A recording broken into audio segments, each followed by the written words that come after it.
and his friends, they decided to have a picnic near the bank of the river Yamuna. And so they were maybe, 5, 6 years old, and they went out for a picnic. But over there, when they reached near the bank of the Yamuna, they saw this giant snake called Aghasur. And so, long story short, Krishna kills this demon Aga Ashura. So he kills this demon Aga. It's a humongous snake. And as soon as he kills this demon Aga, there is this tumultuous sound of cheering which comes from the heavenly planet. So all the demigods, everybody, all the the Gandharvas, they are all doing Jai Jaikar of Krishna. Do you all prefer English, or you're okay with English? Okay, good. So there was a lot of sound, and then they were showering flower petals over Krishna and the rest of the Gopa boys. And so hearing this sound, Bramha there's so much of sound, so much of joyous sound and celebration that he hears it even sitting in his Brahma Loka. And he's like, where's this sound coming from? And so let me go and see. And so he comes out and he asks these demigods, he asks Indra and everybody else, like, what's going on? Why are you guys cheering so much? What happened? He said, look, Aghasur is dead. Like, what? That was giant, Asura. Who killed that Asura? Well, the Supreme Personality of Godhead. What do you mean Supreme Personality of Godhead? Like Swayam Bhagwan, he killed Aghasur. Swayam Bhagwan? Okay, when did Swayam Bhagwan appear? Where? It's like, you see that little boy? That boy is actually Swayam Bhagwan. And Brahma looks at this little boy, 5, 6-year-old kid, and he's like, how can this be the Swayam Bhagwan? And maybe he is, because, he just appeared and so on, so maybe he's at a smaller. So he decides that he needs some more verification and validation to make sure that this is actually Swayam Bhagwan. And so he decides to observe what Swayam Bhagwan is doing from far away. And he observes that now they've all settled down, Aghasur is dead, they're all settled down, they're now starting their picnic. And in that picnic, they're all sitting in a circle, as you can see, with Krishna in the middle. And then one boy is saying, Krishna, try this samosa. And he takes a bite and says, oh, yummy, this samosa is so nice, you've got to try this, Krishna. And Krishna is like, oh, really? Come on, let me try it. And so Brahma sees that, it's like, how can this be Swayam Bhagwan? Because these people are eating something and then offering it to Bhagwan. But when we offer food to Bhagwan, when we offer bhoga, we don't really eat the bhoga and so on and so forth. And Krishna is very eagerly taking this fruit from here, that fruit from here, and snatching this and snatching that, and eating from his left hand, and they are all like laughing with joy. Somebody's eating something and tasting something and giving to Krishna. Somebody is snatching away. Oh, why did you take? You were only supposed to take half a laddu. You're taking the full laddu. Give me some more. So they're having this very friendly exchange with Bhagwan. This confuses Brahma. He's like, how can this be Bhagwan? And then something very interesting happens. You see, Krishna has this friend called Madhumangala. Now, Madhumangala is a plump Brahmin boy. And as usually happens with Brahmins, they're not very well off. Okay, so that particular day, Madhumangala tells his mom, like, Mom, every day, we all go and sit and eat together, and I never really take anything for Krishna. So can you give me something today? It's a special day, we're all having a picnic. Can you get me something for Krishna? So his mother says that, okay, let me think about what you can get. So she goes around and begs for some yogurt from 4 or 5 houses. And she gets that yogurt, and she makes buttermilk out of that yogurt, okay? And she fills a pot with buttermilk and gives it to Madhumangal and says that, okay, this is for Krishna, but you do one thing. I don't really know which yogurt is how old. Some may be 2 days old, some may be 1 week old. So you show that you got something for Krishna, but you don't let Krishna have it, because we don't want him to fall sick. Okay, and we want to give him the best, but this is all that we can do right now. So you just show it to him, and then you then drink it on your own after making some kind of excuse. Okay, so Madhumangala comes with this pot. And so Krishna looks at Madhumangala and says, what did you get for me, Madhu? He said, what's in that pot? Like, oh, my mom gave me some of this butter. No, but you already have so much food, you don't really need this. Like, no, I want it. Like, no, Krishna, it's okay, this is for me, this is actually not for you. Like, what do you mean it's for me? It's for you and not for me. Like, no, you got to give me some. No, Krishna, you can't touch this. I am a Brahmin, you are a Vaishya. Vaishya is not supposed to touch Brahmin's food. so you can't take this. And Krishna said, no, I have to have it. So Krishna rushes us and Madhumangala gets up with the pot and he starts running. And Krishna is running after him. So Madhumangala hides behind a tree and gulps down the entire pot of buttermilk. And you know what happens when you gulp down so much of liquid? You can't really take it in like that. And so Krishna comes and he pops and the buttermilk comes out. And Krishna drinks that from Madhumangala. It's like comes out like a fountain. And Krishna is like that. Oh, so this is so wonderful. And Brahma sees this. And it is the last straw. Is that this cannot be Bhagwan. And so he says, like, all right, now I have to do something else. So, if it is Bhagwan, now I have to test him. I've observed, my observation says that it's not Bhagwan, I have to now test this guy. So what he does, what Brahma does, he takes these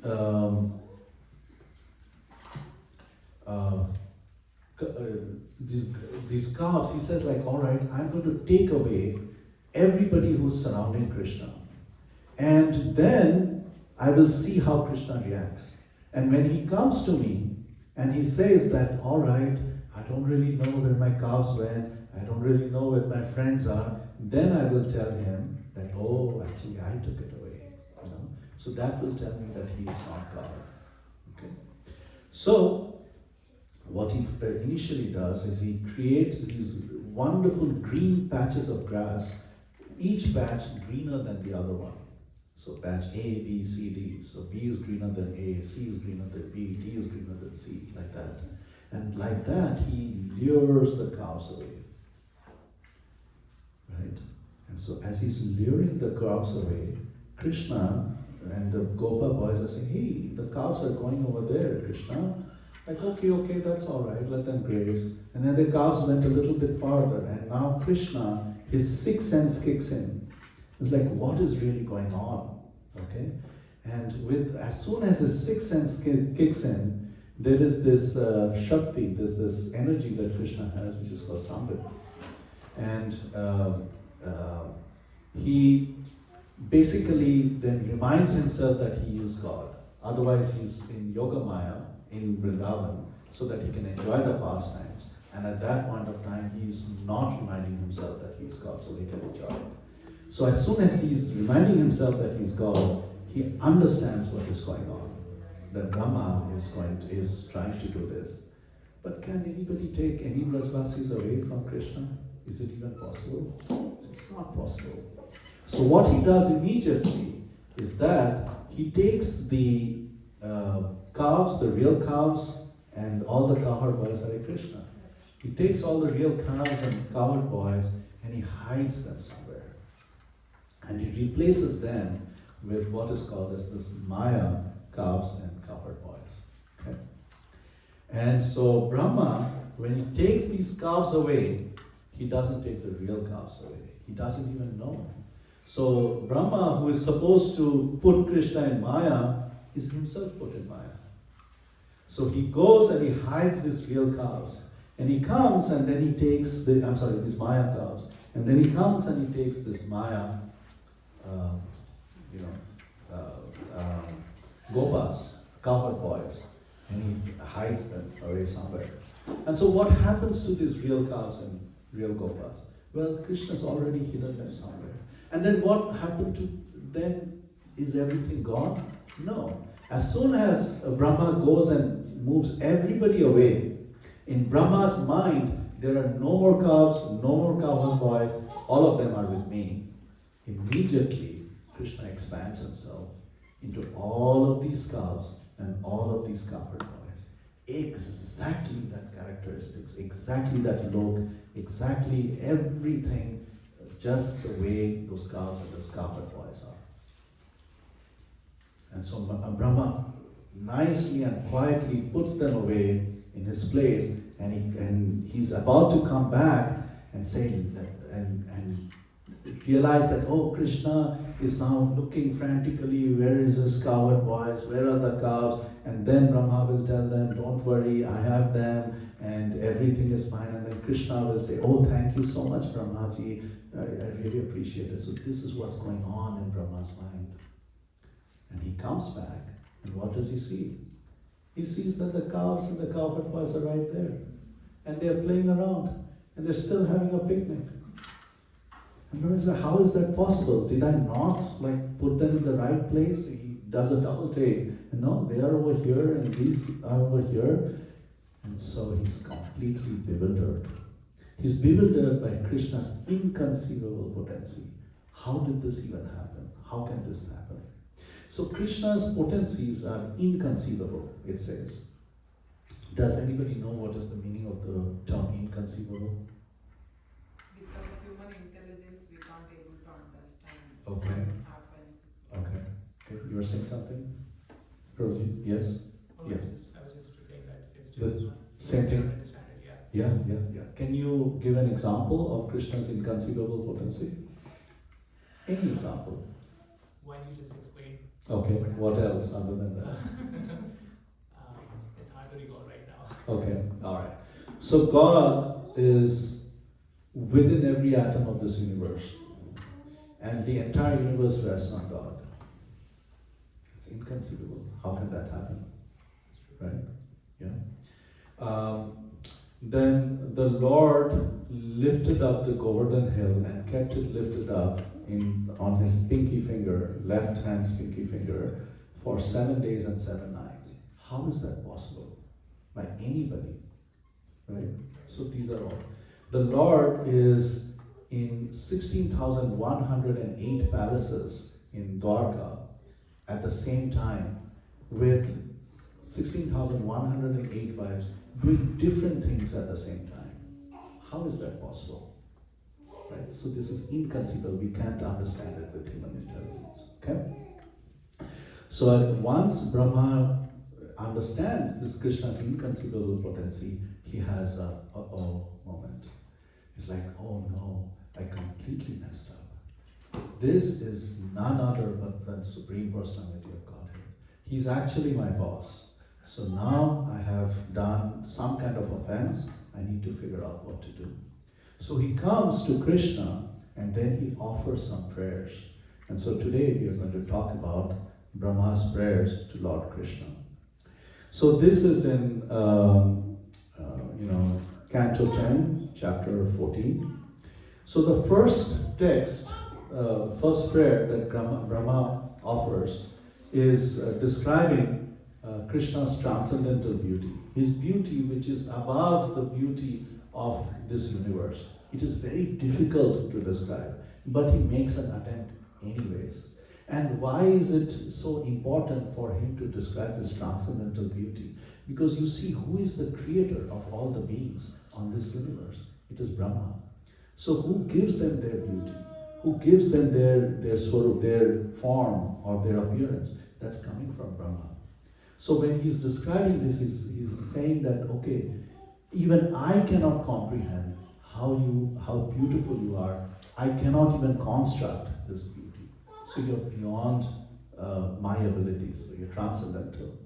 In the next few texts 2 to 8, it's like Brahma talks about, look, I could not really understand who you are. And I could not understand who you were because I'm not qualified. So in these prayers, he describes who is qualified to understand Krishna and who is unqualified to understand Krishna. And so this is very instructive to us. In the next set of prayers, up to text 15, Brahma is like, okay, I messed up. This is my impudence. I should never have even thought about testing you. So that's why the previous prayers are important, that he was qualifying why he messed up. because he's not qualified to understand. He doesn't have the adhikar to understand Krishna. So with that explanation in mind, he said, I know I'm not qualified to understand you. That's why I couldn't understand. That's why I could not recognize you. But this is my foolishness. This is my shortcoming. Right? I'm so unfortunate. And please, because of all of these, my shortcomings, my foolishness, my my misfortune, I beg for your forgiveness. He gives him reasons to be forgiveness. You were raising your hand, Pandit? I have a question. Yes. Back like in this time, when was learned that, what language were they speaking? Oh, they were speaking in the language of Sanskrit. Okay? Alright. Very nice question. Thank you for asking that. So, and we will read some of these prayers, so you will be able to. Yes. Okay? So he now presents like, okay, this is why I need to be forgiven. So this chapter has 60 shlokas, 60 odd shlokas, out of which 40 of them are prayers of Brahma. And we will talk a little bit more. The next set of prayers he's now praising Krishna. Krishna, your qualities are inconceivable, the word that we have. Okay? So we cannot even understand everything that you have, that you encompass. And therefore, that's another reason I couldn't really understand you. Okay?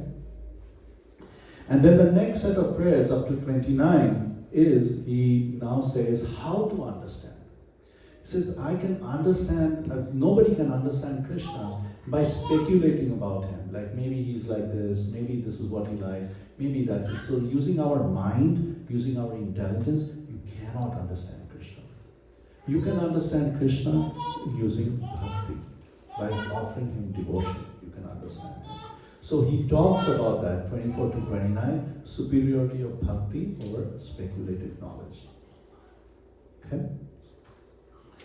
And then the next 10 set of prayers is he glorifies the Brajvasis. He says the people I was trying to kidnap, they are glorious people, they are amazing people. And so he glorifies them. It's like how unfortunate I am that I did not even recognize those people. Because they are incredible. And so please, please, please forgive me.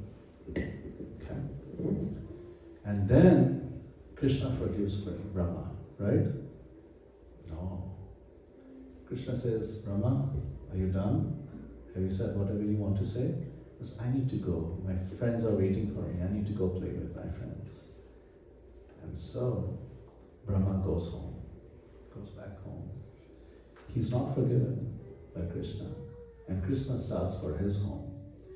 And so Krishna starts for his home with his cowherd boys. They go home and they're like, Mama, Mama, do you know what happened today? What happened? Oh, Krishna killed this demon. Oh, really? Oh, come in, tell us all about it. So that's Brahma is alone. He's sad. He's not forgiven. He goes back home. And so Sukadeva Goswami, over the next few shlokas, he talks about influence of Krishna's power on these cowherd boys. That there are two types of people who don't believe that Krishna is God. One are the atheists, and one are his closest devotees, his purest devotees. Therefore, then Krishna is not God. For them, Krishna is their friend. Look at them, Krishna is their son, like their son. Krishna is like, another person that they cannot live without. How can he be God? They wrestle with him every day. They defeat him every day. He can't be God.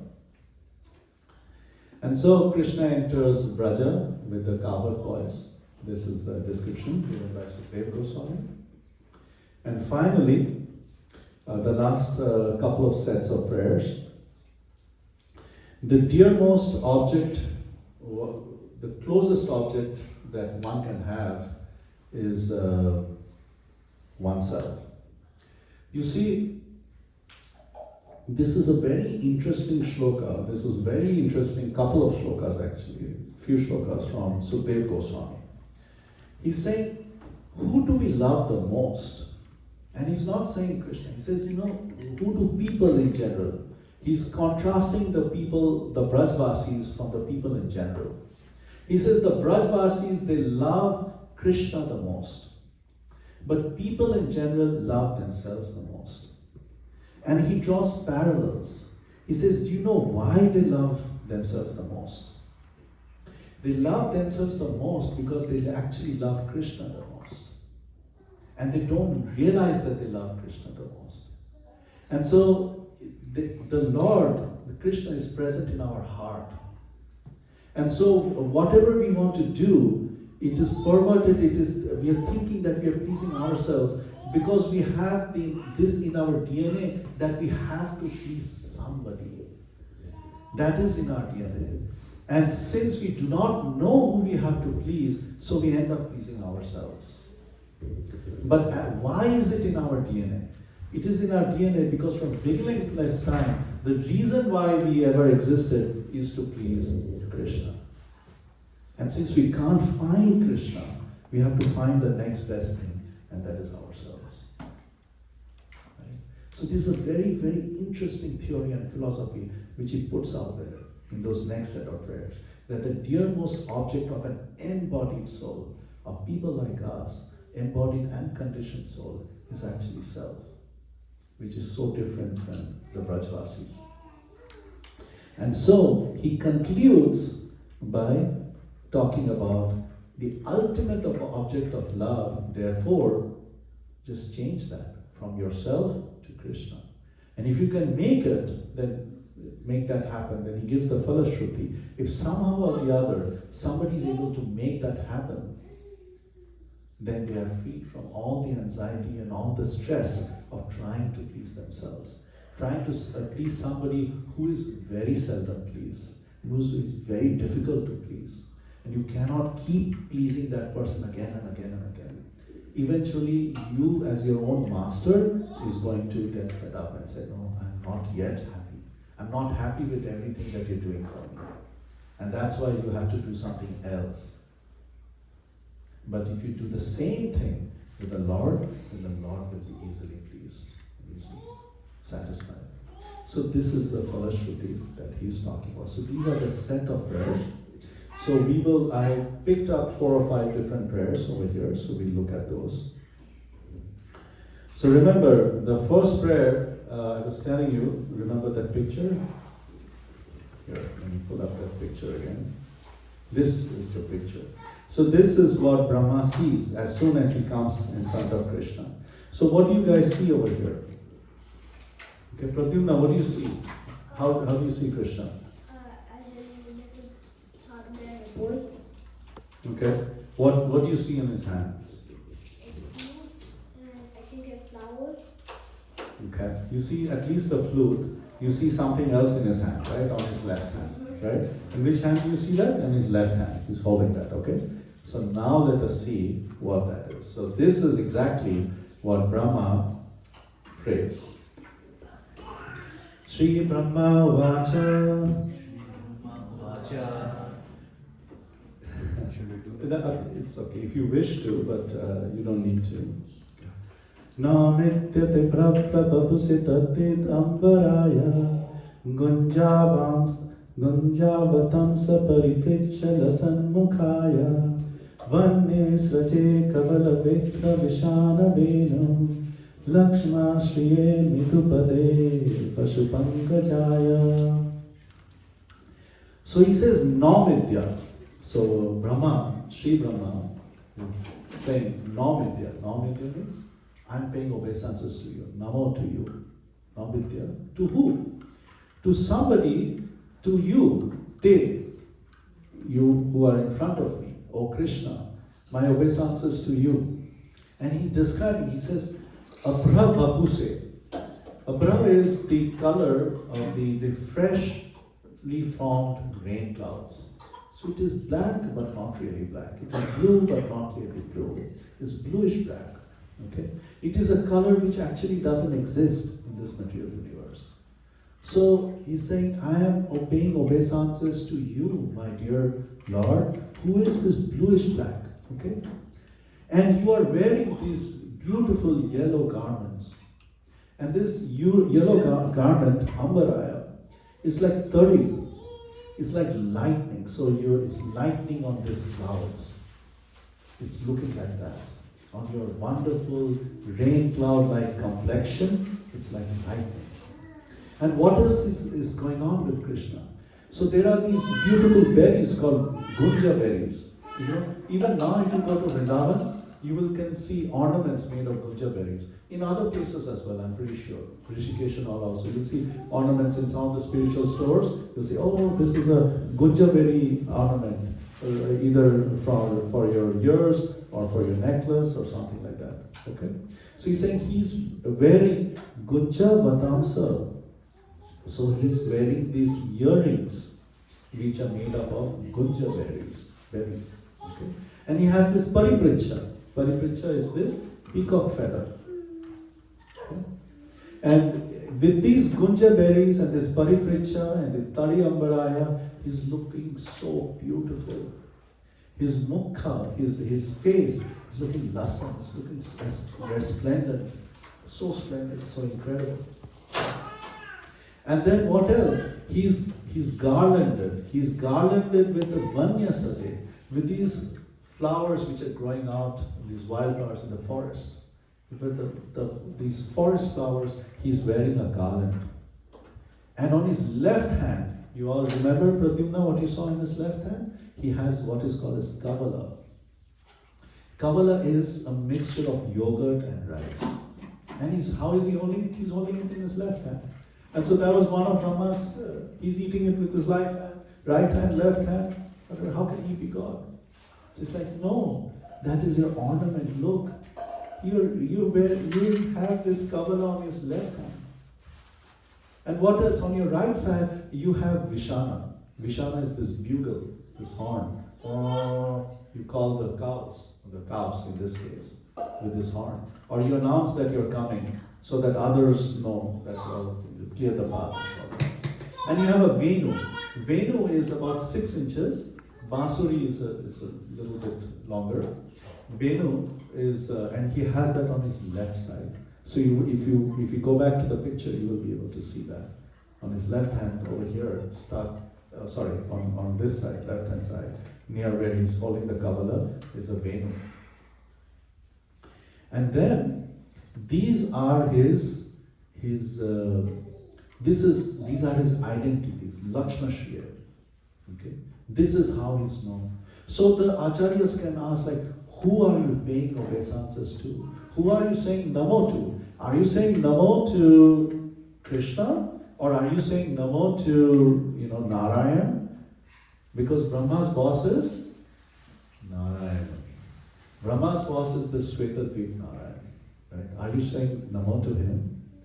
So then Brahma basically clarifies this. No. I am saying Namo to Pankajaya. Pashupa is the name for Nanda Maharaj. Nanda Maharaj is also called as Pashupa. And his Angajaya, his son, Angajaya's son. So I am paying Namo to the Lord Govinda, who is resplendent like this. Isn't this such a beautiful prayer? Right? So then he goes forward, and in a couple of prayers later, he sings this beautiful prayer. Does that answer your question, how those prayers are written? You see, they were written in Sanskrit, and they were recited in Sanskrit. Okay? And so in Sanskrit, there are different prayers are written in different shlokas are written in different meters. Okay? So this is the meter called Vasanta Tilakam. Okay? And then we will have other prayers in other meters. I'll call that out for you. Okay? Jnane prayasamudapasya namanta eva jivanti sanmukharitam pavadiyavartam sthane sthita shrutika tanuvan manobhir ye prayosajitaditopi asitasthrilokyam. So he says, Jnana Prayasam. People who try to cultivate knowledge and say, okay, I'm going to read about Krishna here, I'm going to read about his characteristics here, his life there, his pastimes here, and so on. And if I read about all of these things and accumulate knowledge, then I will be able to understand Krishna. He says, you cannot. You cannot understand Krishna like that. So he says, Udapasya. Udapasya means that eventually they will leave that path. It is not possible to understand. Right? So, and what do they do when they leave that path? They bow down. They namante. Right? Namante. You know, when we say namaste or namante, the word means that namaste. So it's not me, it's you. So they realize that no, this is, I cannot, my dear Lord, this is not how I can understand you. So how can they understand him? So it says, Jivanti Sanmukharitam. So they take the shelter of somebody from whose mouth they are always hearing something. They are hearing Bhavadiya Varta, as you can see over here. So here they are listening to people who are only speaking of Bhavadiya. They are doing Vartam of Bhavadiya. They are doing Vartam of the Lord of the universe. So these people who are trying to accumulate knowledge about Krishna, this is so interesting. Of their own accord, they are reading something which is already written about Krishna. They will not be able to understand who Krishna is. Yet, if the same thing is repeated by somebody who's close to Krishna, then they can understand it. Isn't it so interesting? Right? Everything that you will see written over here, you read it on your own or whatever, you won't be able to get it. And yet, if a bhakta, you sit in that assembly and they talk about the exact same pastime about Krishna, giving the exact same vyakya which you just read, then you will come close to Krishna. This is what he says. But why does Brahma say that? Because you see, Brahma is full of knowledge. He's constructed pretty much everything. In fact, it is said that his knowledge is not limited to his four heads. His whole body is made up of knowledge. It's an embodiment of knowledge. And so in a way, he's doing tiraskar towards himself. He's saying, he's lamenting. Like, my gosh, this is why I couldn't recognize you. Because I was stuck in this theoretical knowledge. If only I would have heard about you, the exact same thing from someone else, then I could have recognized you. Yeah, I know. Right? Okay? So then he says that, well, what do I have to do? What does anybody have to do? Do they have to leave everything and now go to the forest looking? No. He says, these people, if you have to learn about Krishna, sthane sthita. Wherever you are, whichever sthana you are, you just remain over there. Okay? And then, remaining over there, you do Shruti Gatam. You just keep listening. You keep hearing about the Lord. Okay? And once you hear about the Lord, you do Tanu with your body, right? Van Manobhyam, right? So with your body, with your speech, and with your mind, you are completely immersed in hearing about the Lord and making effort and more to listen to it.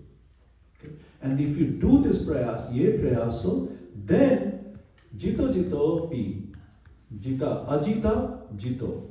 So Krishna is called Ajita, the one who cannot be conquered. If you do it like this, then jito, you will be able to conquer Ajita. Okay? This is the way to conquer. So over here, Brahma is basically giving us the blueprint of how to know Krishna. Okay? Alright. Interesting prayer? Okay. There'll be a quiz after this. You should tell him that. Okay. Alright? I'm kidding. Alright. So in the next set of prayers, we'll talk about the attitude of devotees. This is a prayer which, grounds all of us, devotees. So we go through life, we go through a lot of challenges. This is one of the most beautiful prayers, and in your life you must memorize these prayers, because this will be applicable to all of you, everybody who's here and everybody who's outside.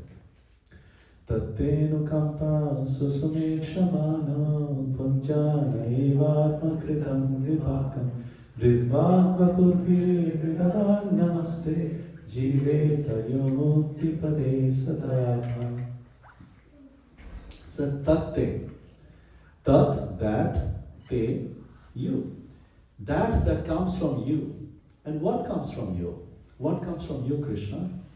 What comes from you, Krishna? Karuna Mataji, what comes from Krishna? Everything comes from Krishna. Everything that comes from you, everything that comes from Krishna has to be taken as anukampa, has to be taken as mercy of the Lord. The good, the bad, the ugly. Right? And when the good things come, or the bad things come, or the really ugly things come, we will do samikshama. Samiksha is analysis, right? No. We will do susamikshamano. We'll see in the prayer. Susamikshamano. Susamikshamano means we'll do deep analysis without finding anybody else responsible for what is coming our way. We will not, everything, imagine this, Karuna Mataji, I come to your house, I give you this, yogurt, and this yogurt is sour. Who will you blame for giving you this yogurt? It just came from me, right? Who will you blame? Who is the giver? Me, right? You will blame me like, yeah, you gave me sour yogurt. Okay? Right? Let's do another example. So you see the point? So if something bad comes from Krishna, because everything comes from, will you not blame Krishna? Logically, yes. But he's saying, no, don't do samikshamana, do susamikshamana. Blame yourself. You are responsible for everything that's coming. Next time you get yogurt, which is sour from me, who will you blame? Myself. Yes. Wonderful. Jai. Right. Susamikshamana. And after having that deep realization that I am responsible for this, for everything that's come my way. I've done something good, so I'm reaping. I've done something bad, so I don't even remember what I did bad. But well, you might have done something bad previous life. 1,500 lives away before this. Our destiny, our entire life is just a speck of sand in this huge beach of endless time. Who knows what past impressions we've had, right? Susamikshamana. And then what do? We do bhunjana. Bhunjana means tolerate. We just tolerate. Bhunjana. Okay? And what else do? We do, so evatma kritam. So we will do the kritam vibhakam. So we tolerate, and we also then take our own rid, vak, vapur, and we take that rid, vak, vapur. Rid means heart or the soul, or even our mind. Vag is vachya, so our speech, and vapur is our body. We take all of them, evatma kritam vibhakam. We take all of this and we simply put that in somehow or the other the service of the worship of our Lord. That's it. We don't blame the Lord from whom everything came. We simply say, oh, it is my fault. I deserve far worse, but you gave me just a sample of it because you love me so much. Irrespective of however, whether you've embraced me or you shun me away, I will still with Rid, Bhav, Vapur completely be dedicated to you. Okay. And if you do this Vidadham Namaste, so if you do this constant worship of the Lord, then, very interesting, then you get Jiveta Yo Mukti Pade Sa Daya Bhag. Now Daya Bhag is basically, it translates to inheritance. Okay, so there is this inheritance clause which coming from old age, which says, olden days, which says that, well, the son inherits the wealth of the father. And there is one criteria for them to inherit that wealth. Do you know what is the criteria? Some should be obedient to the father. No, That should live. they should be alive They should be alive. at the death of the father. That's it. That's the only criteria. There's no other. They can be the most nalayak son at that time. But this was the sutra written at that time. Nowadays, of course, everything has changed a lot. I'm not taking one position versus another. I'm just saying that is the symbolism of this. That, then you can inherit. But what can you inherit? What are you eligible to inherit? You are eligible to inherit mukti pade. You are able to inherit the complete mukti. The getting out of all this miserable existence. Okay? And then it is your right to do that. So you've suffered a lot, you've gone through a lot, you've blamed nobody but yourself, and you, at the same time, you have worshipped a lot. This is the only thing you have to do in order to be guaranteed mukti. You don't even have to do anything else. Okay, so this is that beautiful prayers. And so, in each of these prayers, we see Brahma's lamentation. We could already tell his lamentation in the previous two prayers. Over here, he's lamenting, actually, I am not eligible for mukti. And why am I not eligible for mukti? Because you see, I tested you. So I was like, I didn't have faith in you. I was kind of blaming you for something. But it's not me. It's like, I am bewildered. It's my fault that I was bewildered. So I always used to think that I am completely liberated from the three modes of material nature. I'm already transcendentally situated, but actually I'm not. I'm not liberated. So I have to continue to do this in order for me to become mukti pade. Okay? So then, later on in his prayers, he glorifies the Brajvasis. Aho bhagyam, nanda gopa prajaukasam, yan mitram paramanandam, pumam brahma sanatanam. So he says, aho bhagyam, so fortunate, so fortunate. Who are the so fortunate? Nanda gopa prajaukasam. So Nanda Gopa, the Krishna's, Nanda's son, Nanda Maharaj's son, is their friend, Yan Mitram, is their friend. And they are there because he's their friend, they are in complete bliss, Paramananda. Okay? Puma Brahma Sanatana. This is the perfection of life. And again, he's lamenting, he's doing two things over here. So one, he's glorifying the Brajvasis. Oh, they are so fortunate, they're so fortunate. They are able to play around with Krishna. They're able to snatch food from his hand and he's able to snatch food from their hand. They're able to wrestle with him and so on and so forth. Right? They are so fortunate. Because they understand who he is. And he's also like, I am so unfortunate that I could not even recognize how fortunate they are. Forget about Krishna. I could not recognize who Krishna is. I couldn't even recognize who the Brajvasis were. Because he was trying to kidnap them. Right? So how unfortunate am I? And so he says, like, Puma Brahma Sanatana, this is the perfection of their life. So he's lamenting, my life is not perfect. It's so imperfect. This is the hidden meaning of this prayer. Okay? And then final prayer, and we'll pause over here. This is such a beautiful prayer, not just the meter that it was written. So, I forgot. So, your question, remember, Hare Krishna? So this prayer, so the previous, remember we did Vasanta Tilakam, couple of prayers. And this was written in Indra Vajra. Okay, Tatenu Kampam Susumikshamanam. And this is written in Anushto meter. Okay, it has 8 syllables every line. Okay? And this again goes back to Indra Vajra. Okay?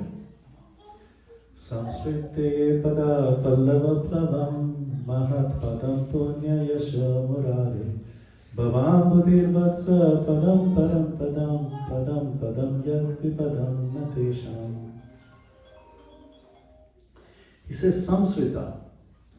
So who has taken ashrita, who has taken shelter, okay?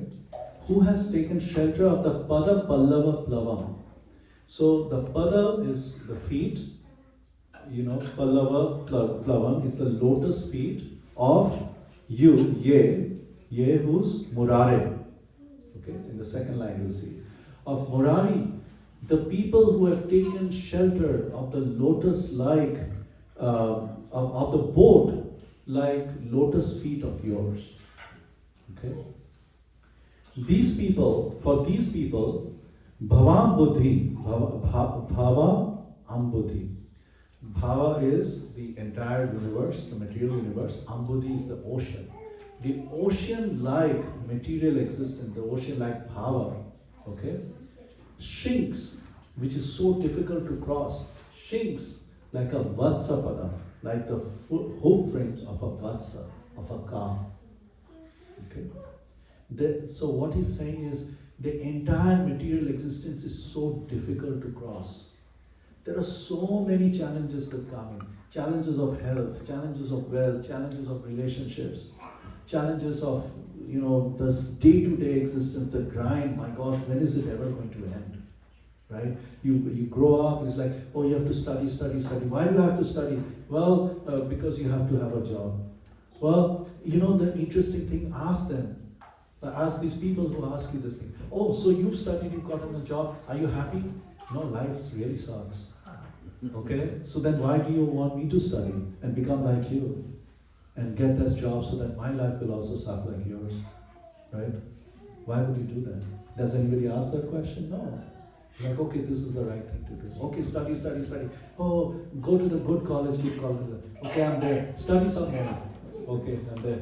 Graduate. Find a job. I found a job. Get married. Have a kid. Why didn't you have a kid? You're trying? No, try harder. Okay. Right? You have a kid, have the second kid. This is, you are young, you are this, you have energy now, take that. Right? Okay, you have the second kid, now save for the year. Now you can't even quit the job. Right? So do that. Right? And then at the end of it all, kids left you, now what do you do? Worry about retirement. Right? Because you just paid all the money that you saved in college. This kind of a thing. So this is the problem. Right? So padam yad vipadam, Natasha. At every step there is vipadam. There is something or the other. And in between 100 things can go wrong.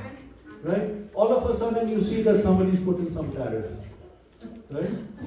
Some president's coming, something like that. You didn't even know how this thing happened. Maybe you even voted for this guy. Right? Like, darn it. Now what happened? Now what do I do? Right? So, padam vipadam. You're not even responsible for it, but you have to suffer the consequence of it. Right? So, this is the thing. So, what he's saying, what Lord Brahma is saying, that those who have taken the shelter of the boat-like lotus feet of the Lord, for they don't have to worry about this thing.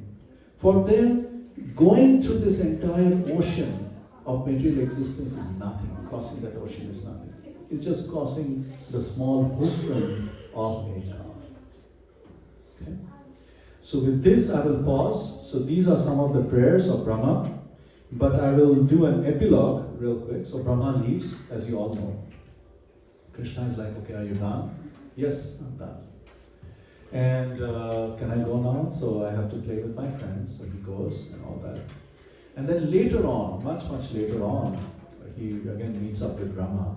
And at that time, Brahma has one prayer. My dear Lord, I made a mistake. I genuinely forgot who you are. Please forgive me. Your inconceivable potency bewilders everybody.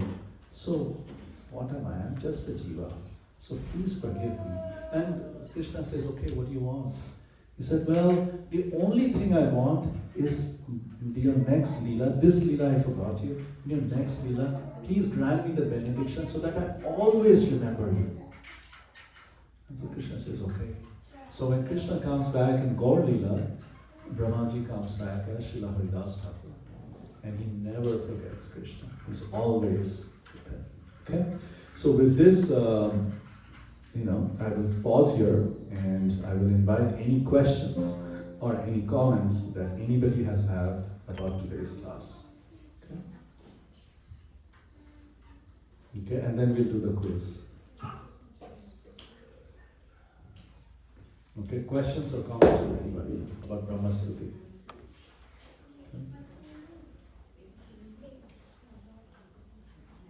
Okay. Yes, go ahead. Come on. How about boys like who are playing with Krishna? They know that Krishna is the supreme personality of No, God. there are two people, like I said, who never know that Krishna is God. One who are atheists, and two who are his pure devotees. They do not know that Krishna is God. In fact, there is this beautiful prayer. It's actually a prayer by an acharya. It's not a prayer by the Brajvasis. The prayer is, who is more merciful, the Lord or the Lord's names, right? And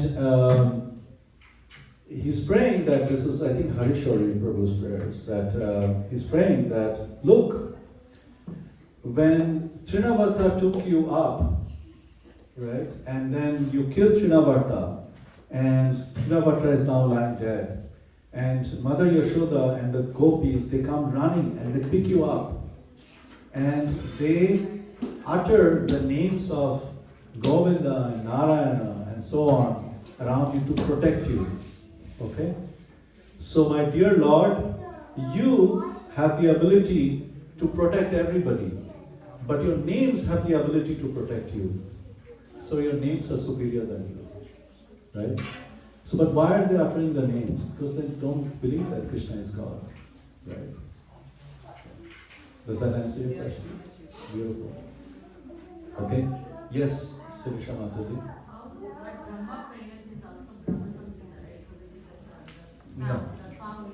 No, they're two different things. Yeah. Brahma Samhita is the glorification of the Lord by Brahma. So, Brahma Samhita describes the entire universe, how it is formed, what is the Lord's role in it. And with every step of the universe, every aspect of the universe, Brahma basically says, Govindam Adipurusham Tamaham Bhajami.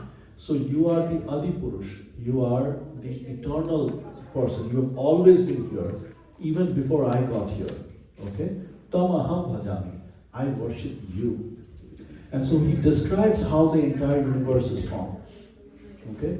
And he says like the cause behind this, it might appear to be the impregnation of the universe by, Lord Shiva through Mother Parvati, to the nature of it. And but then he says actually the cause behind that is Govinda Adipurusham Tamaham Bhajami. That's the primary cause, and these are the secondary causes. And so on and so forth, so on and so forth. Not just how universe is formed, other things, how the universe works, how it is maintained, what happens, what is the role of the Lord over here. So that is Brahma Samhita. Okay? That makes sense? Okay. Any other parting questions or comments? Okay. Hare Krishna, come on in. Yeah. Sure. Do you need a chair? Okay. Alright, so then we'll stop over here. Yes, sorry, you had something? No, this was we were supposed to do one round of japa. Yeah, we wanted to do a round of japa. Is that so? Yes. Yeah. We have enough time. I ended well. Thank you, Guru. Thank you. Hare Krishna. That was perfect. So does everybody know how to do japa? Does everybody know how to chant?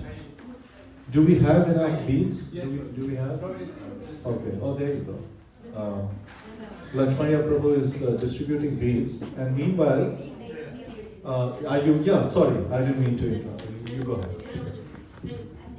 Hare Krishna! Hare Krishna. Hare Krishna! Hare Krishna. Express our gratitude. Thank you for sharing Prabhuji. So we'll thank Prabhuji by chanting Hare Krishna mantra loudly. Hare Krishna! Hare Krishna! Krishna